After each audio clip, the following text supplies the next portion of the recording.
Well, hello everyone. Welcome to week 6 of brain-based research. I hope you're having a good weekend. It's very hot here in Long Beach this Sunday, about 100 degrees. So I hope you're staying cool wherever you are. It's supposed to be even hotter tomorrow. Week 6 is probably my favorite, well, it is my favorite week in brain-based research because I really love the information that's provided in this week. And it's a lot, so I will probably do a part 1 video today and then a part 2 video midweek. I wanted to thank you for your cooperation in the sync sessions last week. I was reading the discussion boards today, and you basically all said the same thing that I did. Somebody was talking about how they love that you can be in your pajamas with the online class. For all you know, I'm in my pajamas right now under this dress. But I like that too. And I love online teaching. I love online classes because it always, makes it easier to work into somebody's schedule if you're really busy. You guys know if you're managing jobs, coaching children, significant others, it's just a great way to go. The sync sessions are brand new to the Concordia online program. So if you haven't seen them before and you're like, wait a minute, what's this? The program is being revamped, and we revamped the EdTech program this summer to add the sync sessions. So there's 4 weeks of discussion boards and then 4 weeks of sync sessions. And the sync session will vary depending on the teacher. So some teachers may use it to strictly lecture. Some teachers may lecture and then go into small groups, which is what I was hoping to do the first night we met when everything went terribly wrong with Blackboard. And then some teachers will have you do activities or pair shares, and that will be at the teacher's discretion what they decide on having you do. But I don't like to waste your time with busy activities. When I give you something to do, it's something that I really want you to do. Google Hangout, to me, a lot of you talked about how much you loved it, and I think it's very user friendly and easy to use. I've always used Google Hangout and Adobe Chat. Blackboard Collaborate, I think once they get the kinks out of it, it'll be fine. But if you have spotty home connection, if you have problems with home connection or a computer that's not, as up to date as you would like it to be, then you can have some problems with online sync learning. And some people use their phones, but I always like to use a computer. But, my Blackboard Collaborate was working fine that night until I had all 19 of you on. And I was on an updated Mac with a hard line, and it still started doing Rainbow Wheel and shutting down once I was moving from group to group. So something to think about.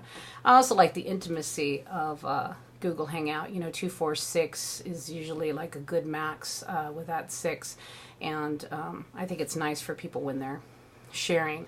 So that's just some information for you about it, and I appreciate you sharing your point of view and your thoughts on it.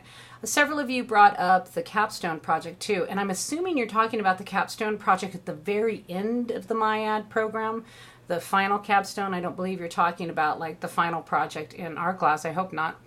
But if you are, if you were one of the people that brought that up, I think Dennis was one, go ahead and email me and let me know. And if you want me to speak on it, then I will make a video about it. The capstone project for the MyAd program, the rubric of it was just revamped and everything was aligned. So I'm happy to give you any information that I can about that. Okay, let's get into the information for this week, or this video is going to be really long. Okay, so first of all, you're looking at emotional intelligence. And emotional intelligence is about basically navigating and managing emotions.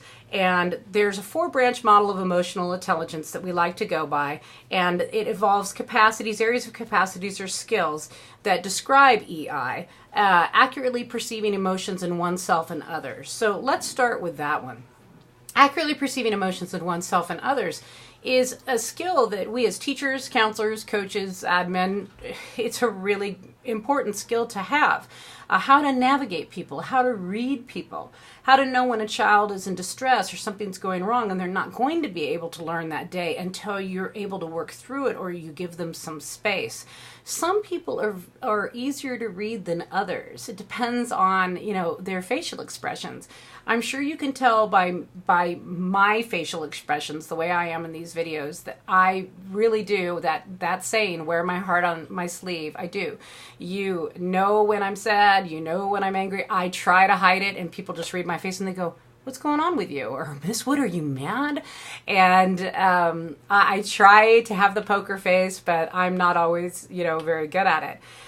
But the good thing is that when you take the time with a student, when you see that something's wrong, okay, and of course, you don't call them out in front of the class, wait, what's the matter with you? But you can say something like, Jeremy, could I see you outside for a second? And then, you see them outside and you go, are you okay? Is everything okay? You look a little upset. Sometimes they're going to talk. Sometimes they're not. That's not what's important at this juncture. What's important is that you noticed, and they know that you noticed, okay? That you had the empathy, that you made the connection. And they may say, I don't want to talk about it, Miss Wood, and or whatever. And I just, usually do a touch shoulder, and I say, I totally understand. If you need to get a drink of water, if you need to take a break, if you need to walk a lap around the track and come back, that's fine. Do what you need to do to calm down and then come back in. And I guarantee you, the kids that I have done this for are always, when they come back, one, they're so relieved that they've been given a breather to kind of be able to work through their own emotions. And two, they are so happy that somebody, specifically an adult that they trust, has noticed that they're in distress. And it brings the whole situation down. And it may seem like some people may think that it's not necessary, but it is necessary. Because you don't know that kid is not going to go out after class if he hasn't been diffused in any way and just pop somebody because of it. We see it happen all the time. Just somebody looking for a fight because they're worked up. So it's very important to have this type of ability to be able to perceive emotions in yourself and in others.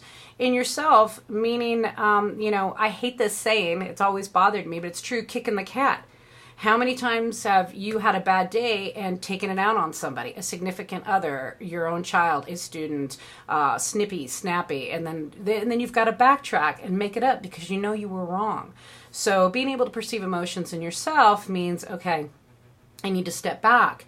And you can also, use that as a learning tool to show children how to navigate their own emotional intelligence.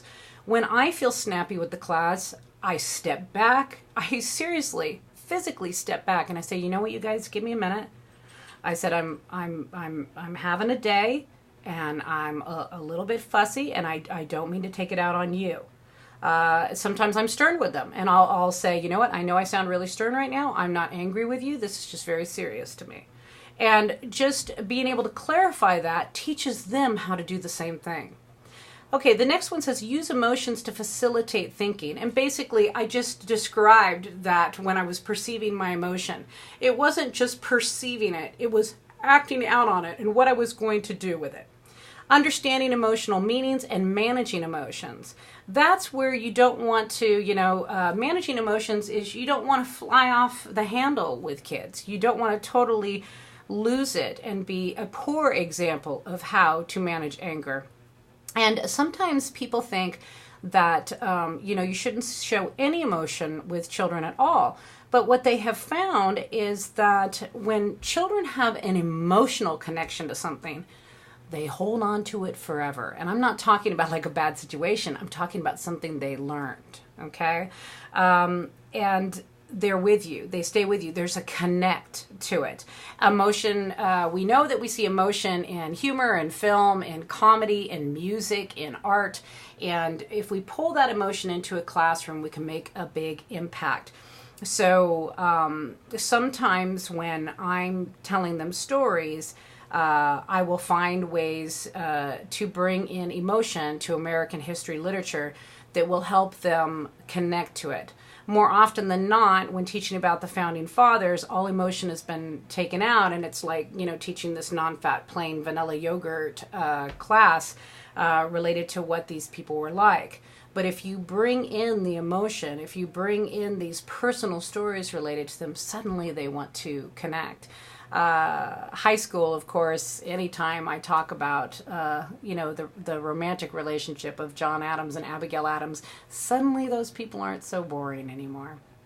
Okay, so let's get past emotional intelligence and let's go to the article called The Missing Piece, and it's about social emotional intelligence learning, and this is what I was just talking about.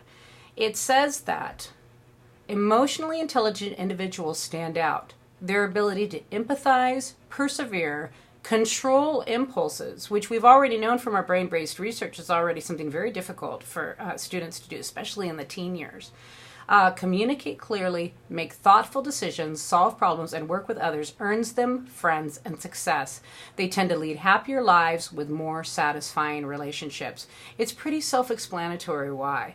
Empathy, perseverance, controlling impulses, communicating clearly, making thoughtful decisions, solving problems, and working with others. Okay, that I don't even need to go through those. I know that you guys are there. Self-awareness and empathy. I thought this was very interesting, and this has to do with my squirrel, Baby A, that you guys met. Period 8, my class the other day, they were very kind to me one day. I was very upset. I have an older pup. Her name is Lola. She's 13, and she's had cancer for a year. And when she was first diagnosed, the vet said that she would only live 3 days, and our girls made it a year. And we're very thankful that we got the extra time with her, but of course, she's starting to go downhill now, and we know that it's getting close to making a decision that nobody ever wants to make with a pet. So I hadn't said anything to anybody about it at school. I was very upset, and I was afraid if I said anything, I would just burst into tears. And a teacher who knew me came in and said, I heard about Lola, are you okay? And put his hand on my shoulder. And I don't know about you, but when anybody's nice to me when I'm worked up, all of a sudden the tears come. Everything that I've been holding is just woo. And I was trying to keep it together. My 8th period class started filtering in. And as I said, you could read everything on my face. They could see that I was upset. And I was like, gosh darn it. Now I'm going to have to explain this to my kids. So he left, and the kids were like, are you okay, Miss Wood? And so I just told them a little bit about what was happening because, of course, even speaking about it was emotional.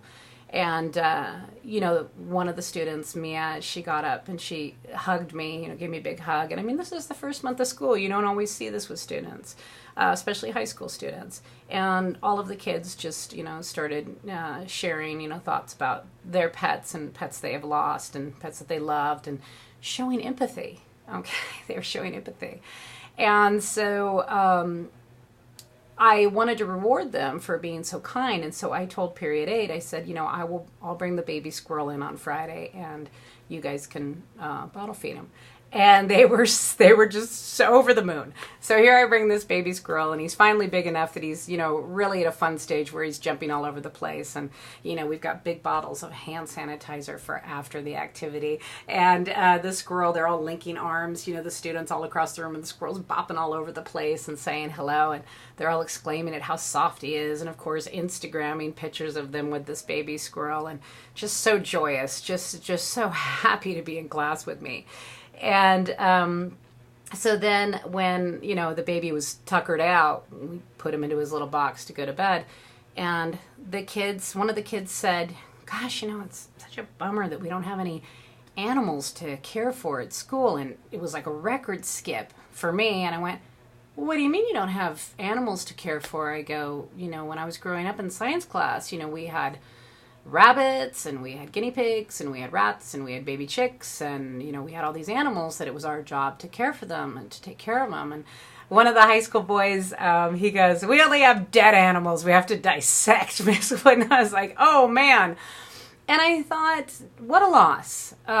Truly, what a loss. Because all of my animal lovers in this class, and there are a lot of you because you've sent me pictures, all of my animal lovers in this class know that being a caretaker, and also my people that are caregivers for elder parents in this class, because I have several of you too.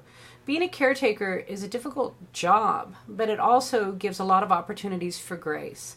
And it gives a lot of opportunities for building empathy.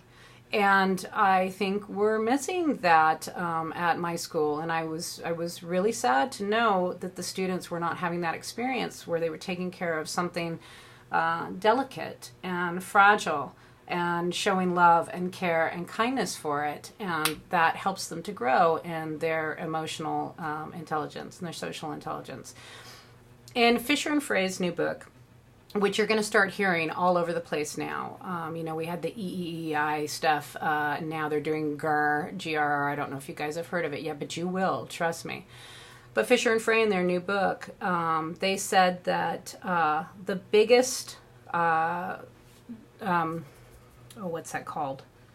I can't think of the mathematical term for it. But in their data and their statistics, they have found that the way a student perseveres, the way they believe, if they believe that they can accomplish it, if they can believe they can make it through no matter how hard the task, if they've got that grit to keep going, that is the biggest jump in educational achievement. And I'm sure you guys have heard about this, about how homework has gone way down on the list as not really adding to educational growth. It was like at 29% in the study. Go look it up because I don't remember the exact mathematical data. But how a student feels about themselves and how they believe they can persevere is, if they believe they can, that is the largest educational number jump. And the second one is student-teacher relationship. If they like the teacher, they learn better. And I mean, that's just common sense. So emotional intelligence and social intelligence is very important today in education. Okay, let's skip over to, I don't know if I need to talk about Teacher for Intelligence with you. It does. It talks about this. So let's read about this. What human beings do when they behave intelligently.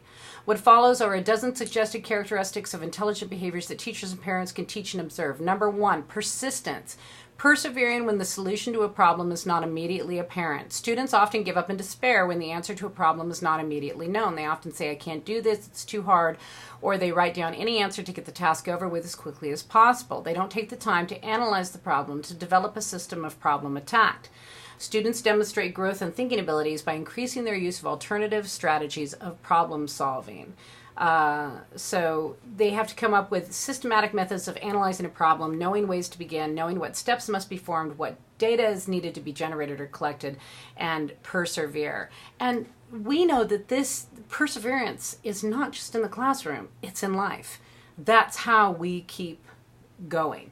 And if you read through this list, you're going to see that it's all connecting to emotional intelligence, decreasing impulsiveness. That goes for adults too. Listening to others with understanding and empathy, flexibility in thinking, metacognition, awareness of our own thinking, why we're doing the things that we're doing.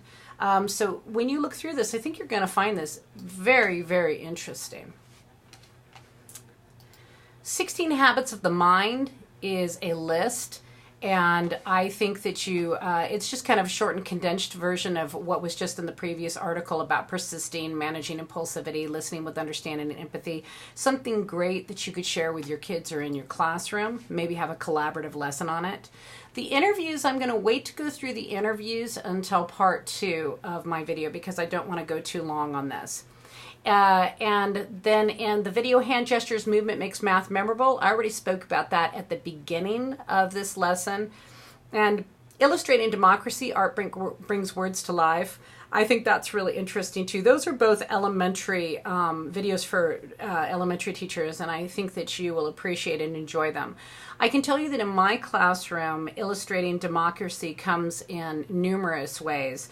And my students are currently learning about the Declaration of Independence, the Constitution, John and Abigail Adams, and moving into Ben Franklin and Thomas Jefferson and that whole crew. And so one of the things that I do in my classroom for the multiple intelligences and also for my CTE, because as I've told you, my academy is an arts, media, and entertainment academy, is that I find ways to pull in theater, music, art within my curriculum. And it helps to bring the world to life for the students, and it helps to keep them motivated and interested in a topic that they may not be as passionate about as I am. And my squirrel, for example, that I brought into class for period 8, and the other kids will get to meet the squirrel too, or I'll make a video in a flipped classroom so that they can see the squirrel. I've already set up the squirrel now for a Civil War lesson, which may sound strange, but it's a connection. The eastern fox squirrel, which is the squirrel that you see here in Southern California, that squirrel is actually not native to Southern California. It was brought from the Mississippi River Valley by Civil War soldiers that were recuperating in the Civil War Hospital in Los Angeles, because fox squirrels make very good pets. They're very personable, they're very friendly, easy to hand feed, they love their people. Unlike our gray squirrels, the big giant bushy squirrels that you see all over the mountains. Well, you did until there was they got sick a few years back, and it really reduced the population of the gray squirrels, and they're just coming back. But so when the kids saw my squirrel during 8th period, I was able to, before I put him to bed, I said, now I want you to start thinking about how this squirrel is connected to the Civil War. And already they were all like, wait a minute, how is this squirrel connected to the Civil War? So there's ways that you can use arts, media, entertainment, animals in this case, to make that emotional connection and also to hit the multiple intelligences. So right now my students are in the textbook and they're doing all of, the book work, which, as you know, becomes quite tedious when you're doing it again and again and again throughout the book. And so we have to find ways to have them do that work, but also build the world for them. So one of the ways that I use art to illustrate democracy in my classroom is through the miniseries John Adams. And I'm sure most of you have seen it and known how many awards it's won. First of all, the kids are so funny because they love the movie Big Fat Liar, and of course Paul Giamatti is in that movie as the bad guy, so they always get a kick out of seeing him as John Adams. But for any of you that are familiar with the series, and if you're not, just go on YouTube and watch the opening credits. In fact, I'll post it so that you can look at it and see what I'm talking about.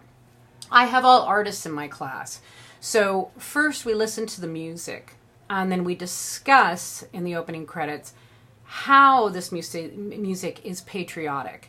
And so my students who are musicians and know the technical terms, I group them. The lesson is for everyone, but I say, and my musicians, please identify. They know to stand or raise their hand or do some type of kinesthetic movement there. And then I say, okay, would you guys group together and consider what terms you would use to describe how this music is patriotic to the class, and what instruments may be accurate to the time period. And then I say, and anybody else in the class that is musically inclined or interested in music, feel free to respond as well. Let's all listen together. Okay, so then we listen to the music students then participate in this discussion and share their information with people. They almost always get into the march beat and how the drums were used on the battlefield, and all the way until the Civil War actually had codes into the rhythms to, call the soldiers to what they were supposed to do. And so we talk all about that, and it starts building the world, and also they're involved in it. Then we rewind the credits and we look at the propaganda. The whole opening credits of John Adams are art propaganda. The flags, don't tread on me, join or die. And then the artists then talk about that from a visual perspective.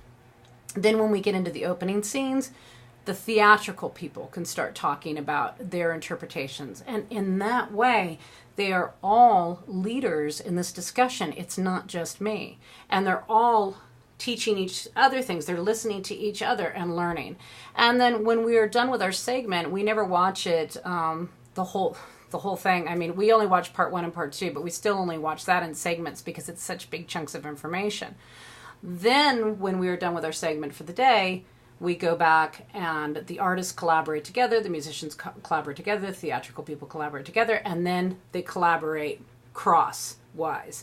And this is a good way of hitting the multiple intelligences of what everybody is good at and what they can offer to a collaborative conversation based on their strength, and how to build other areas for them. Okay. I'm going to stop there because this is getting quite long. Remember to look at your e-lesson, and I will talk about that in the next video. And hang on one second, let me scroll down a little bit. Everything is spelled out perfectly for you. You've got the link for the week 6 discussion board. There's no sync meeting this week, and you should be working on, there's 2 discussion board questions. One is on emotional intelligence, and I ask, is emotional intelligence as important as IQ? Should it be purposefully integrated into the curriculum? Support your opinion. Cite from the resources you have read and viewed this week. And your second question that you are going to be responding to is about the habits of the mind. And that question is to select one of the habits of mind, discuss its importance in the curriculum, and present at least one way you could incorporate it into your teaching. Be specific.